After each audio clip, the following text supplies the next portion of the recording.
Lytudiep says hello to all my dear friends. So Jame got on the bus without a final goodbye. Diep misses him so much. She misses the days with him. She is so sad. Sitting under the unfinished construction site. The rain pouring down. She can no longer feel the weather. All the long suppressed things in her heart poured out in tears. She couldn't say a word. She cried a lot in the rain. I miss you so much, Jame. That morning, the sky had not yet brightened when James finished packing his luggage, preparing for his long journey abroad. His mother stood silently under the eaves. Her eyes filled with worry as she watched every movement of her son. Her trembling hand clutched at the corner of his shirt. Her voice choked as she spoke, saying she didn't know when he would return. She said she missed him already, and also felt a deep sympathy for Diep. The girl standing quietly behind them, saying nothing. Diep looked at James. Her eyes red. Her face calm on the surface but hiding a storm within. James turned to embrace his mother and apologized for leaving her alone. He reminded her to take care of herself.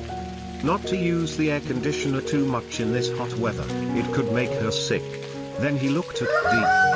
His gaze filled with emotions that words couldn't express. As the car engine started, James gave one last wave, bowed his head, and left behind a promise, no matter how long I'm gone, you must wait for me. Diep nodded, holding back her tears as she watched the car slowly disappear into the misty morning.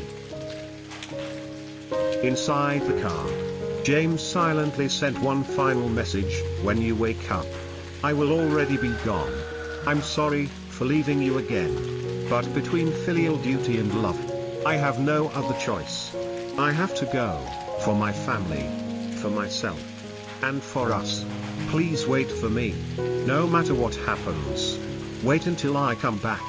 I hope that next time I board a plane, it will be with you, on our honeymoon.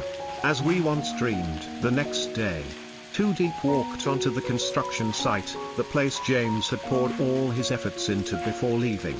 There were no sounds of workers. Only piles of timber, columns too short or bent, and a foundation yet to be built. She hadn't come to supervise, she came to be closer to what remained of him. Mr. Lin, the man James had entrusted with the project, told her there was nothing she needed to do. Everything had been arranged. But Diep didn't want to just sit back. She said this house wasn't just his, it was their future home. If anything needed doing, she wanted to help, but there was nothing to be done yet.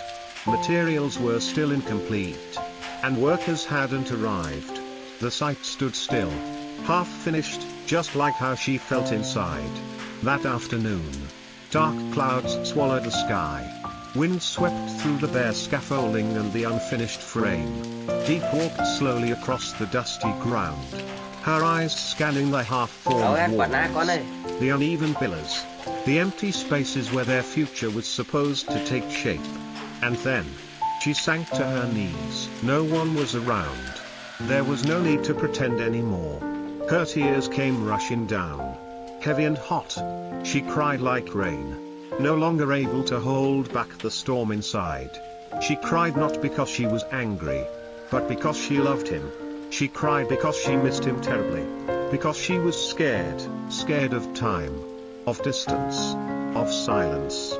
She cried for everything they hadn't said, for the promises still floating in the air. The rain began to fall softly, as if in sync with her grief. Raindrops mixed with tears until no one could tell which was which. She sat there, crying in the middle of the empty site, in the middle of a house not yet built, in the middle of a dream still unfinished. And through that curtain of rain, she whispered, not to anyone in particular, but as if the wind could carry it to him across the sea, James, I will wait for you, even if it's a month, a year, or many years from now.